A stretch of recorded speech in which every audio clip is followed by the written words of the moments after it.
Hello my dear students, welcome to all of you, class 9th students in today's class. Dear students, as you know all that, we have just started chapter 2. The name of the chapter is matter around us pure? So dear students, in this particular chapter, we have described about the mixture, matter. We have classified the matter when we have just started the chapter 2.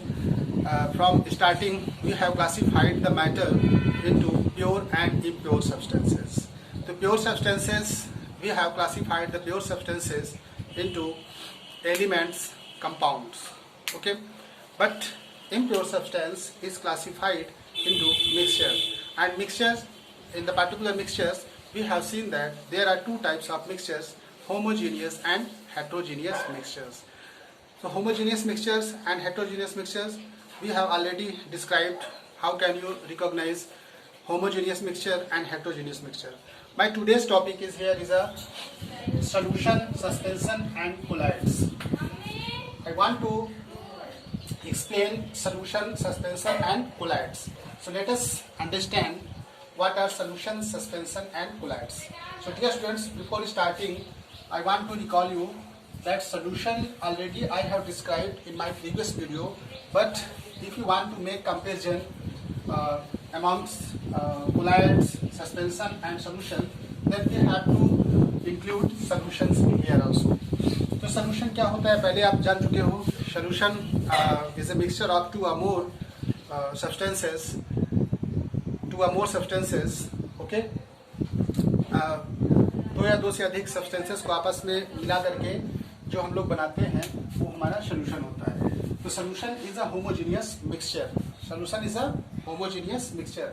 जैसे just I have taken example of salt and water, sugar and water. Okay, copper sulfate solution. Okay, so these are the example of solution. तो solution क्या है हमारा homogeneous mixture. What is the meaning of the homogeneous mixture? Homogeneous mixture का मतलब है the property is same throughout the solution, and we can say that the solution which is equal throughout the solution. It means if we take a particular sample from a solution, then we can find the similarity and uniformity in the solution.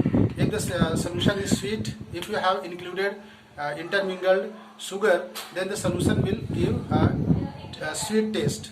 On the other hand, if you have included salt solution, then it will provide us, it will give a salty taste. So on the basis of taste, you can verify that the solution is a uniform throughout the. तो हम कह सकते हैं solution जो हमारा ये है हमारा homogeneous mixture है. इसकी जो रेंज है solution की वो नैनोमीटर के रेंज में होती है. तो 1 नैनोमीटर, ये 1 नैनोमीटर के रेंज में होती है. तो 1 नैनोमीटर के बराबर होती है. तो 1 नैनोमीटर इक्वल टू 10 की पावर माइनस 9 मीटर.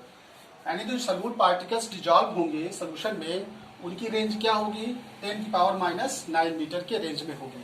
10 की पावर माइनस 9 मीटर का मतलब है कि इसको नीचे लाएंगे 10 की पावर 9 हो जाएगा एक्सपोनेंट के फॉर्म में. जब इसको डिवाइड करेंगे बेटा तो 0.000234 1 2 3 4 5 6 7 8 1. अब बताओ इतना मीटर डायमीटर का पार्टिकल्स, सॉल्यूट पार्टिकल्स डिजॉल्व होगा सोल्यूशन में. अब ये बताओ ये रीडिंग हमारी क्या मैथ में इसका क्या वैल्यू है. डेसिमल के बाद 7 जीरो 8 लगा 8 जीरो लगा करके 1 लगाए हैं. तो ये कैसे हम इस डायमीटर की रीडिंग कैसे कर पाएंगे? It is very difficult. So microscopic study. So solution, the particles which are dissolved in solutions are so small that cannot be seen with our naked eyes, because the particles of solute particles are so small which are dissolved in the solution, we cannot see with our naked eyes. If you want to filter it, अगर हम इसको filter करना चाहें तो इसका मतलब है solute के पार्टिकल्स इसमें से चले जाएंगे, इसमें कोई फिल्टर रेजिड्यू बचेगा नहीं, प्रेसिपिटेट. अगर हम फिल्टर पेपर पे इसको फिल्टर पेपर रख दें, suppose that this is the filter paper, तो फिल्टर पेपर आप जब इसको रखोगे, इसमें फिल्टर पेपर आप ग्लास के ऊपर रख के जब इसको फिल्टर करोगे, मान लो हम यहाँ बीकर रखे हुए हैं, as a beaker attached in that filter paper, तो आप इसको जब वाटर आप इसमें डालोगे तो ये फाइन पार्टिकल्स जो है ये भी सोल्यूशन के साथ इसमें चले जाएंगे, कोई रेजिड्यू नहीं बचेगा, कोई इसमें रेजिड्यू या प्रेसिपिटेट फॉर्मेशन नहीं होगा। तो हम कह सकते हैं कि solutions can not be separated by using filter paper because the particles are so small in size, very small in size. Okay, अब ये this is the example. Another example is, क्या ये हमारा सॉल्यूशन स्टेबल है या नहीं है? It is stable also, because stability कैसे पता करेंगे? जैसे हमने साल्ट और वाटर का सॉल्यूशन बना लिया, उसको घोल करके रख दिया। सपोज दैट साल्ट सॉल्यूशन हमने यहाँ पे प्रिपेयर किया है ग्लास में, मान लो साल्ट सॉल्यूशन हम यहाँ बनाए हैं, ठीक है, साल्ट सॉल्यूशन। तो साल्ट सॉल्यूशन यहाँ पे बनाए हुए हैं, this is the solution of salt solution. तो साल्ट सॉल्यूशन को अगर काफी देर तक घोल करके इसको अगर रख देंगे तो इसके जो पार्टिकल्स होंगे वो जल्दी से सेटल डाउन नहीं होंगे, और इसमें उस पार्टिकल को हम देख भी नहीं सकते हैं। There are so small particles, so this can not be seen with naked eyes. Let us move towards the suspension. आप सस्पेंशन को हम कैसे कैटेगराइज करेंगे सॉल्यूशन से अलग? Suspension can be differentiated on the basis of the size of solute particles which are dissolved. As I have discussed, in case of solution, then we can describe the particle size in case of suspension. Suspension में क्या होता है? जैसे आप muddy water ले लीजिए, ठीक है, मडी वाटर में आप देखोगे कि उसमें जो है बहुत सारे डस्ट इम्प्योरिटीज डिजॉल्व होती हैं सॉइल। मडी वाटर की जो आप देखोगे कि मडी वाटर के जो सॉल्यूट पार्टिकल की जो साइज है वो 10⁻⁻7 मीटर में होती है। हम कह सकते हैं कि ये 100 नैनोमीटर के रेंज में आती है। सॉल्यूट पार्टिकल की जो साइज होगी वो कितना होगी?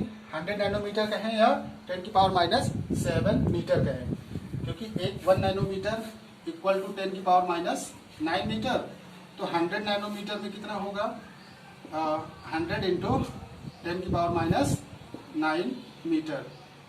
तो ये कितना है? 10⁻² इंटू 10⁻⁹। ये माइनस प्लस क्या हो जाएगा? घट जाएगा। 10⁻⁹ प्लस 2, क्योंकि एक्सपोनेंट में सेम बेस में क्या होता है? पावर जुड़ते हैं। तो 10⁻⁷ मीटर, 10⁻⁷ मीटर। तो ये जो सस्पेंशन में पार्टिकल की साइज है वो 10⁻⁷ मीटर में है। अब ये क्या हमारा सोल्यूशन हमारा स्टेबल है या नहीं है? अगर मडी वाटर को आप रख दोगे, अगर मडी वाटर को आप इसमें थोड़ी देर के लिए रख दोगे तो आप देखोगे कि मडी वाटर के जो पार्टिकल है वो कुछ देर के बाद सेटल डाउन हो जाएंगे, और वैसे तो सस्पेंड करते रहते हैं, इसीलिए जो पार्टिकल उसमें सस्पेंड करते रहते हैं, ठीक है। अब हम कह सकते हैं कि ये इसका जो पार्टिकल का साइज है थोड़ा सा बिगर है इन केस ऑफ सोल्यूशन, क्योंकि 10⁻⁷ और 10⁻⁹ में कौन बड़ा है? 10⁻⁷। अगर 10⁻⁹ कंपेयर करें तो हमारा 10⁻⁷ meter is greater than 10⁻⁹ meter. इसका मतलब है कि जो सस्पेंशन के पार्टिकल की साइज होगी वो ग्रेटर होगी किससे? सोल्यूशन से होगी।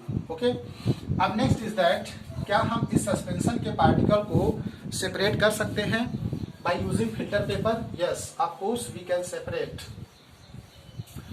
Separate the suspension by using filter paper and we obtain residue, और जिसे कहते हैं प्रेसिपिटेट, PPT। प्रेसिपिटेट का मतलब है कि वो प्रेसिपिटेट टाइप का बन जाएगा, तो मिल जाएगा अगर हम इसको फिल्टर करना चाहें बाय यूजिंग फिल्टर पेपर। तो सस्पेंशन के बहुत सारे एग्जांपल, मडी वाटर, ठीक है,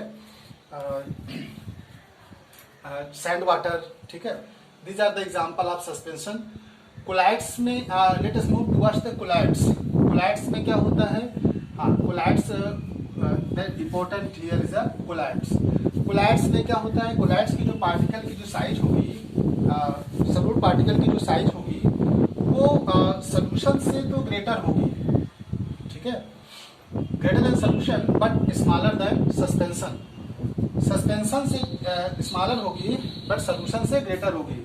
तो इसका मतलब हम कह सकते हैं कि इसका जो डायमीटर होगा सॉलिड पार्टिकल का जो रेंज है, साइज है, वो कितना है 1 नैनोमीटर से लेकर के 100 नैनोमीटर के बीच में ही लाई करेगा। इसका मतलब है कि the size of the particles of colloids lies between 1 nanometer to 100 nanometer. 1 nanometer से लेके 100 नैनोमीटर के बीच में लाई करेगा। इसका मतलब है कि 10⁻⁹ मीटर से 10⁻⁷ मीटर के बीच में जो पार्टिकल की साइज आएगी उसे हम कहेंगे कोलाइडल। ठीक है, कोलाइड पार्टिकल्स। तो कोलाइड पार्टिकल्स आर, अब आप देख सकते हो 10⁻⁷ और 10⁻⁹ के बीच में आएंगे। अब ये ट्रू सोल्यूशन से क्या है, ट्रू सोल्यूशन से थोड़ा सा बड़े हो सकते हैं, लेकिन ये सस्पेंशन पार्टिकल से क्या होंगे, थोड़ा छोटे होंगे। तो इसका मतलब हम कह सकते हैं कि अब हमारा ये कोलाइड सोल्यूशन क्या है, कोलाइड सोल्यूशन होमोजीनियस है कि हेटेरोजीनियस है। अब कोलाइड सोल्यूशन हमारा वैसे तो ये हमारा हेटेरोजीनियस है, but seems to be appears just like a homogeneous mixtures। अब इसका एग्जांपल, जैसे बहुत सारे एग्जांपल हैं, जैसे हमारा कोलाइड्स में एग्जांपल लें तो ब्लड, मिल्क, स्टार सोल्यूशन। ठीक है, starch solution also colloidal solution. बहुत सारे एग्जांपल आपने देखा होगा, जैसे gel, jelly, foam, emulsion, ink are the example of the colloids particles की है। अब ये एक क्वेश्चन आता है कि क्या कोलाइड्स के पार्टिकल्स को हम लोग फिल्टर कर सकते हैं फिल्टर पेपर से? नहीं कर सकते, क्योंकि जो फिल्टर पेपर में जब करेंगे तो इसमें कोई रेसिड्यू नहीं बचेगा। तो we can not filtrate the solution, colloid solution by using filter paper. Filter paper से हम कोलाइड सोल्यूशन को फिल्टर नहीं कर सकते। अगर फिल्टर पेपर यहाँ पे रख देंगे और यहाँ बीकर रख दें, स्टूडेंट्स मान लो हमने यहाँ छोटा सा एक रख दिया बीकर ऐसे साइज में, ठीक है, तो इसके ऊपर अगर हम बीकर रख करके, वायर गाज रख करके या फिल्टर पेपर रखें इसके ऊपर, तो कोलाइड सोल्यूशन के जो पार्टिकल होंगे वो इसमें से पास हो जाते हैं। इसका मतलब है कि हम इसको फिल्टर नहीं कर सकते बाय यूजिंग फिल्ट्रेट मेथड्स। ठीक है, अब ये क्या हमारा कोलाइड सोल्यूशन स्टेबल है कि नहीं है, स्टेबिलिटी कैसे पता करेंगे? ये मैंने देखा था कि जैसे पार्टिकल्स को सोल्यूशन को ये पूरे ऑपरेटर्स को थोड़ी देर के लिए रख दें, जैसे कोलाइड से तो थोड़ी देर के लिए उसको रख दें, then the particles does not settle down. इसका मतलब है colloid particles does not settle down in minimum time. कहने का मतलब है कि the solution is quite stable. Colloid solution जो है that is the quite stable. Stability की बात करें तो colloid solution is a quite stable. Okay, so on the basis of the size of the solute particles inside the solutions and suspension and colloids, we have classified the solution, suspension and colloids. So we have at one glance we have styled the solution, suspension and colloids on the basis of the size of the particles inside the solution, suspension and colloids particles present. Okay, अब अगर आगे बात करें हम, एक important topic है, वो अक्सर पूछा जा सकता है। ठीक है, अक्सर पूछा जाता है ये कि कैसे इसको हम बता पाएंगे। ठीक है, चलिए देखते हैं। अब देखिए, ट्रू सोल्यूशन की जो पार्टिकल की साइज है वो तो बहुत छोटी है, 10⁻⁹ मीटर के रेंज में है सोल्यूट पार्टिकल्स की। ठीक है, तो अगर हम सोल्यूशन में सोल्यूशन को रख करके उसमें अगर डार्क रूम में टॉर्च फ्लैश करें तो क्या हमको लाइट का पाथ विजिबल होगा इनसाइड द सोल्यूशन? ठीक है, जैसे हमने कॉपर साल्ट सोल्यूशन बना लिया। ठीक है, साल्ट सोल्यूशन बना लिया, तो साल्ट सोल्यूशन में क्या अगर हम लाइट को डार्क रूम में पास कराएंगे, मान लो ये हमारा साल्ट सोल्यूशन है, तुम लाइट यहाँ से पास कर रहे हो। ठीक है, तो ये क्या अंदर लाइट का पाथ जो विजिबल होगा या नहीं होगा? वो विजिबल नहीं होगा, ये लाइट रेंडर्स नहीं होगी इनसाइड द सोल्यूशन, क्योंकि यहाँ पे हम कह सकते हैं कि जो पार्टिकल की साइज होगी that is so small, so the particles can not scatter light, अब रिफ्लेक्ट लाइट को वो रिफ्लेक्ट नहीं कर सकते हैं, इसलिए inside the solutions we cannot see the path of light. Light visible नहीं होगी, यानी हमको यहाँ पे एक लाइट जाता हुआ एक ट्रैक जो ऐसे बन जाता है वो हमको इसमें नहीं दिखेगा। ठीक है, जैसे हम कॉपर सल्फेट सोल्यूशन ले लें, कॉपर सल्फेट सोल्यूशन लाइट का पाथ विजिबल नहीं होगा। NaCl ले लें, ठीक है, sodium chloride plus water salt solution, light path visible नहीं होगा क्योंकि ये हमारे किस में आते हैं, सोल्यूशन में आते हैं। ठीक है, अब अगर सस्पेंशन की बात करें, सस्पेंशन में अगर लाइट को पास कराएंगे, सस्पेंशन में अगर लाइट को पास कराते हैं तो लाइट का पाथ विजिबल होता है क्योंकि इसका जो पार्टिकल साइज है वो थोड़ा सा बिगर है। कोलाइड सोल्यूशन में अगर हम लाइट को पास कराएंगे तो लाइट का ट्रैक दिखेगा। ओके, लाइट का ट्रैक इसमें दिखेगा। तो हम कह सकते हैं कि जो लाइट जो ट्रैक दिखता है एक तरीके से बीम ऑफ लाइट का जो पूरा एक ट्रैक दिखता है inside the solution by scattering of the particles of solute present inside the solution. In case of suspension of colloid solution, तो सोल्यूशन में तो लाइट का स्कैटरिंग हमने देखा नहीं होगा। ठीक है, सस्पेंशन में स्कैटरिंग होगी, कोलाइड्स में भी स्कैटरिंग होगी। लाइट का स्कैटर होना का मतलब है कि जब सोल्यूशन में ये हम सस्पेंशन में लाइट फ्लैश करेंगे तो ये लाइट मान लो ऐसे जा रही है, तो लाइट ऐसे जा रही है, टार्च के थ्रू यहाँ पे हमने लाइट फ्लैश किया। ठीक है, तो लाइट यहाँ पास हो रही है तो इसका पूरा पाथ ऐसे ट्रैक दिखना चाहिए। ठीक है, तो ऐसा ट्रैक अगर हमको दिखे, ये वाला ट्रैक, तो ये हमारा ट्रैक किस में दिखेगा, सस्पेंशन में दिखेगा और कोलाइड सोल्यूशन में दिखेगा। जैसे मिल्क में अगर हम करेंगे ऐसा ऑपरेटर्स तो देख सकते हैं। तो scattering of light by the fine particles inside the colloids या suspension, in case of colloids और suspension the phenomena is known as the Tyndall effect. उसको कहा जाता है टिंडल इफेक्ट। तो टिंडल इफेक्ट अक्सर पूछा जाता है एग्जाम में कि what is a Tyndall effect. Tyndall effect क्या है? टिंडल इफेक्ट क्या है? टिंडल इफेक्ट का मतलब है, जैसे आपने देखा होगा कि कभी जब होल से आप देखोगे कि किसी रूम में एक फाइन पोर हो, साइड किनारों पे वहां से लाइट पास हो रही हो। ठीक है, तो आप लाइट का एक छोटा सा अगर बीम ऑफ लाइट अगर पास हो रही है तो आप देखोगे कि इसके अंदर जो पार्टिकल्स से पूरा ट्रैक दिखेगा आपको, ऐसे बीम ऑफ लाइट का ट्रैक दिखता है। ये दिखता है इसलिए क्योंकि जो एटमॉस्फेयर में जो पार्टिकल्स हैं वो लाइट को क्या कर रहे हैं, स्कैटर कर रहे हैं। तो ये पूरा लाइट का एक पूरा ट्रैक दिख जाता है। ठीक है, जहाँ लाइट गिरती है तो वहाँ गोला गोला ऐसे दिख जाता है। अगर मान लो सर यहाँ लाइट वहाँ से पास हो रही है, किसी होल से यहाँ से आ रही है, तो एक कह सकते हैं कि ये जो हमारा इफेक्ट है this is the Tyndall effect. तो टिंडल ने इसको फर्स्ट ऑफ ऑल ऑब्जर्व किया था, इसलिए उनके नाम पे पड़ा है टिंडल इफेक्ट। और एक और पूछा जाता है ब्राउनियन मोशन। ब्राउनियन मोशन क्या है? जैसे कोलाइड पार्टिकल्स में अगर हम माइक्रोस्कोप से देखें तो कोलाइड पार्टिकल्स जो मूव करते रहते हैं हाई स्पीड से, तो movement of the colloid particles inside the colloidal solution that is termed as the Brownian motion. तो zig zag motion of the particles, ठीक है, जिग जैग मतलब टेढ़े मेढ़े मोशंस इधर उधर of the fine particles inside the colloidal solutions that is known as the Brownian motion.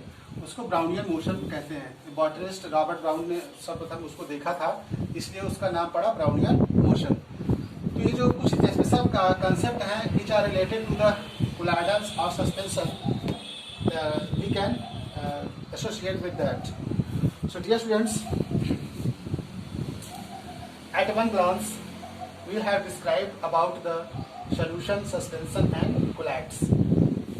अब collides की बात आती है तो कोलाइड्स में आपका दो चीजें होती हैं। कोलाइड्स में ये जानना बहुत जरूरी है कि कोलाइड्स के केस में हम लोग एक चीज देखेंगे, किसमें होता है dispersed phase and dispersion medium.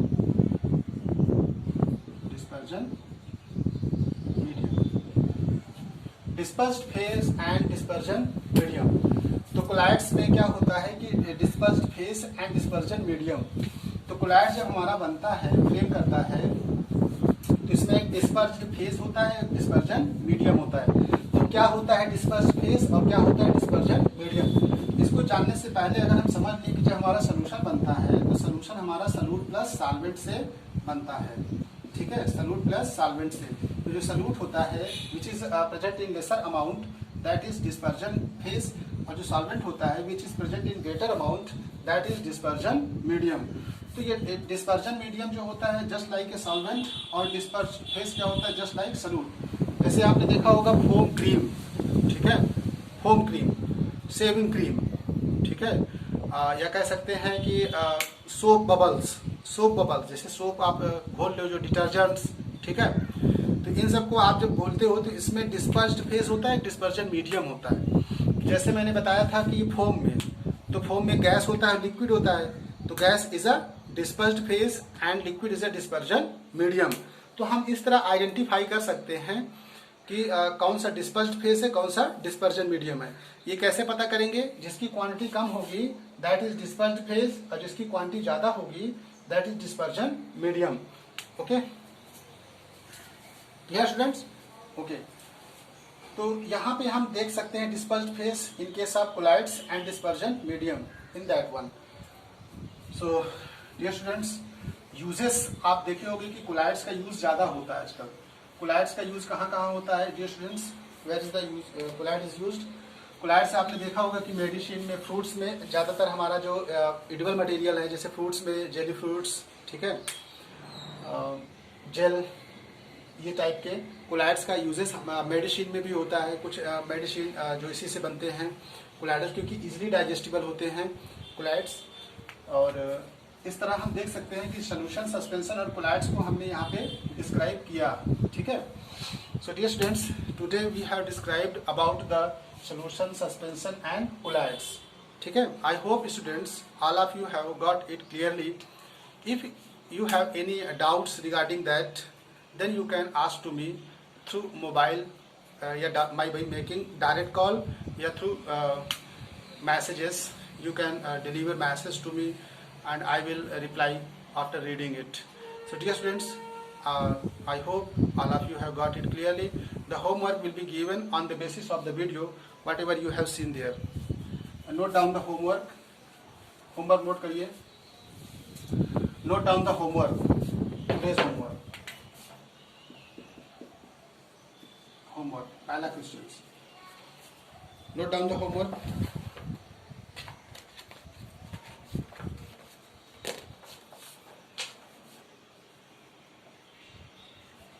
पहला what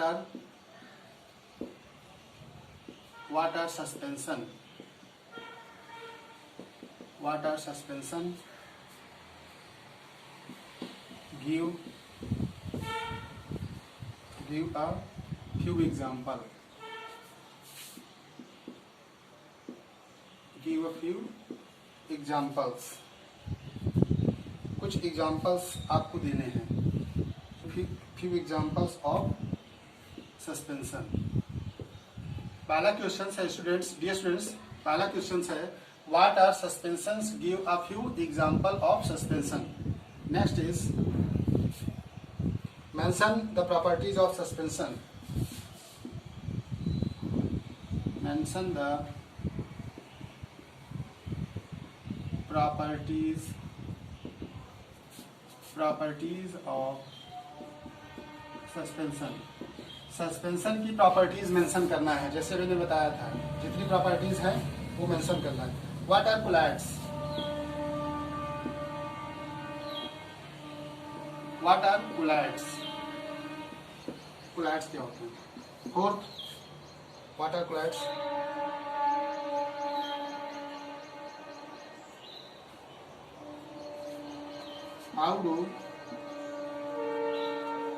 How do colloids differ from true solution?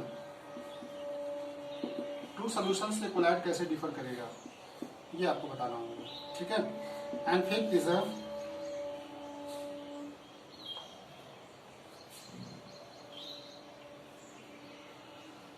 What are the dispersion medium. जैसे मैंने बताया भी, what are the dispersion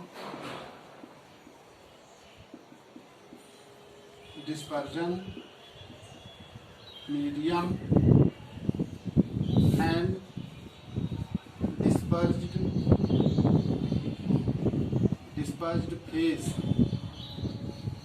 dispersed phase in a colloid.